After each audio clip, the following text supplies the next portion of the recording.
ইউসুফ আলাইহিস সালাতু ওয়াস সালামের 10 ভাই দেখলো যে ইউসুফকে ইয়াকুব আলাইহিস সালাতু ওয়াস সালাম বেশি মহব্বত করে ভালোবাসে, বলে আমাদের এই 10 ভাইকে মহব্বত করে না, এজন্য তারা একের পর এক ষড়যন্ত্র করতেছে।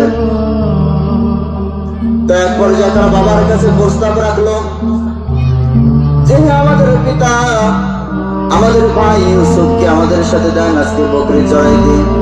ইয়াকুব আলাইহিস সালাতু ওয়াস সালাম বলে না, আমার বড্ড ভয় হয়, ওর মা নাই, ও এতিম, আমার কাছে থাকে, ওকে ছাড়তে আমার বড় ভয় হয়। ইউসুফ আলাইহিস সালাতু ওয়াস সালামের 10 ভাই ইউসুফ নবীকে কোলে নিলেন আর বললেন ওকে তো হাঁটতে দিব না, ও তো আমাদের কোলেই থাকবে। কিছু দূর যাওয়ার পর ইউসুফ নবীর ওই ভাইরা তাকে কোল থেকে নামিয়ে দিয়েছে। আর একটু দূর যাওয়ার পরে একজন মারে আরেকজনের বলে তুই মার, এভাবে একজন মারে আরেকজন বলে এবার তুমি মারো।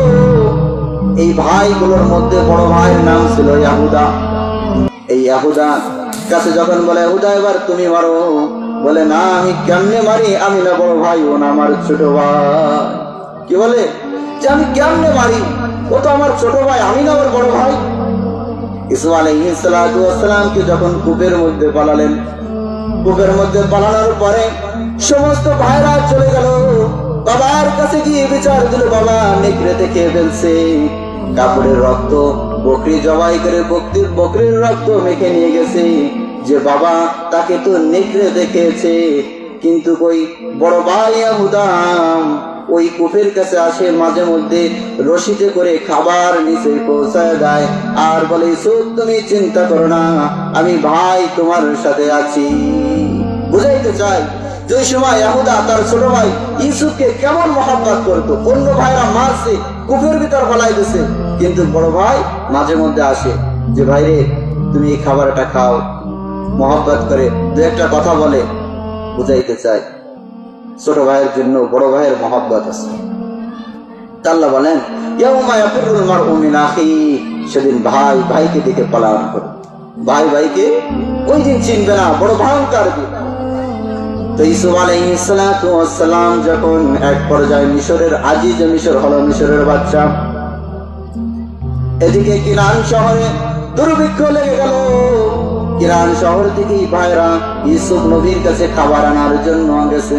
ইউসুফ নবী তো দেখে চিনে ফেলেছে, বলে আপনাদের নাম কি, আপনারা কোন জায়গা থেকে আসছেন, সব পরিচয় দিলেন। আবার বললেন আপনাদের বাবার নাম কি, বলে আমাদের বাবার নাম ইয়াকুব। সুবহানাল্লাহ। বলে আপনাদের বাবা কেমন আছে, বলে আমাদের বাবা ভালো আছে, তবে আমাদের একটা ভাই ছোটবেলায় হারিয়ে গিয়েছে, যার কারণে আমাদের বাবা কান্না করতে করতে তার চোখ এখন অন্ধ হয়ে গেছে, সে দুনিয়ার আলো দেখতে পায়। কি বলছে যারা কূপে বলাইতেছে, এরা আবার বলতেছে কি যে ছোটবেলায় ভাইটা হারাই গেছে, এজন্য আমাদের বাবা ইয়াকুব আলাইহিস সালাতু ওয়াস সালাম কান্না করতে করতে অন্ধ হয়ে গেছে। ইউসুফ আলাইহিস সালাতু ওয়াস সালাম আবার প্রশ্ন করলেন আপনাদের কি অন্য কোনো ভাই নাই, বলে আছে, বলে আমাদের আরেকজন ভাই আছে বনিয়ামিন। ইউসুফ আলাইহিস সালাতু ওয়াস সালাম কৌশলে তাদেরকে বলে দিলেন যে আগামীবার খাবার শেষ হয়ে গেলে বনিয়ামিনকে না আনলে আর খাবার দিব না। সুবহানাল্লাহ। তো বললেন যে বনিয়ামিনকে না আনলে আর খাবার দিব না। বনিয়ামিনকে আনলেন, আনার পরে রাতের বেলা দুই ভাইকে এক একটা রুম ভাগ করে দেয়। এখন আসছিল 10 জন, 5টা রুম দিয়েছে।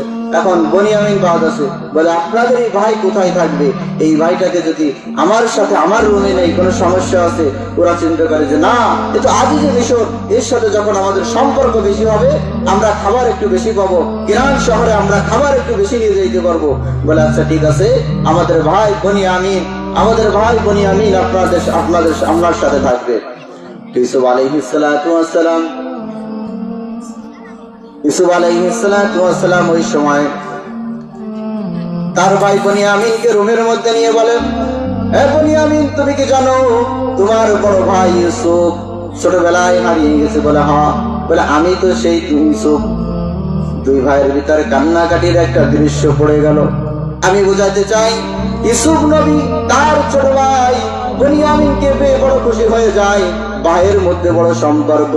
ইয়াকুব আলাইহিস সালাতু ওয়াস সালামের বড় ছেলে ইয়াহুদা ইউসুফের উপর আঘাত করে না, কারণ ভাইয়ের মধ্যে বড় মহব্বত। আল্লাহ বলেন ইয়াউমা ইয়াফিরুল মারউ মিন আখিহি, আমি আল্লাহ এমন একটা দিবস তৈরি করব, এমন একটা দিন তৈরি করব যেদিন ভাই ভাইকে দেখে পলায়ন করবে। সুবহানাল্লাহ।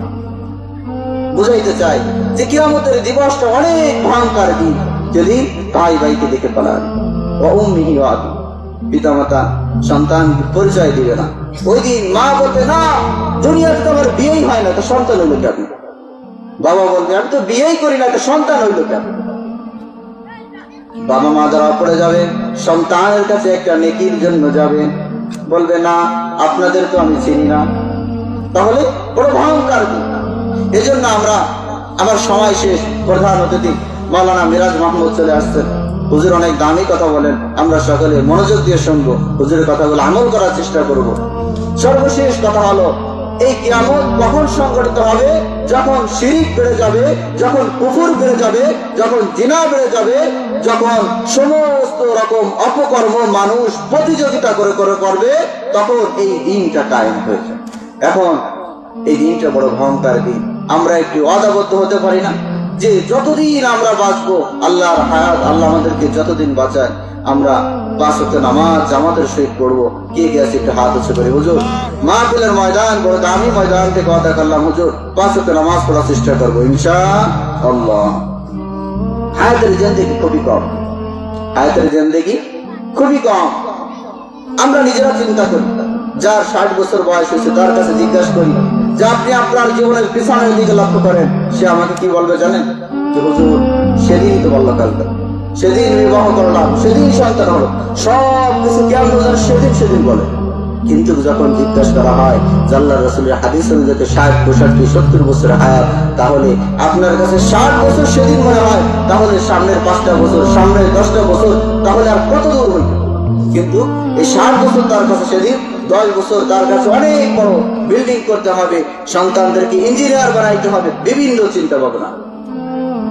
সম্মানিত হাজিরিন, এত সময় আলোচনা করলাম, আল্লাহ রাব্বুল আলামিন প্রথমে আমাকে আমল করার তৌফিক দান করেন, এরপরে আল্লাহ রাব্বুল আলামিন আমাদের সকলকে এর উপর আমল করার তৌফিক দান করেন। আমিন। ওয়া আখিরু দাওয়ানা আলহামদুলিল্লাহি রাব্বিল আলামিন। আসসালামু আলাইকুম ওয়া রাহমাতুল্লাহ।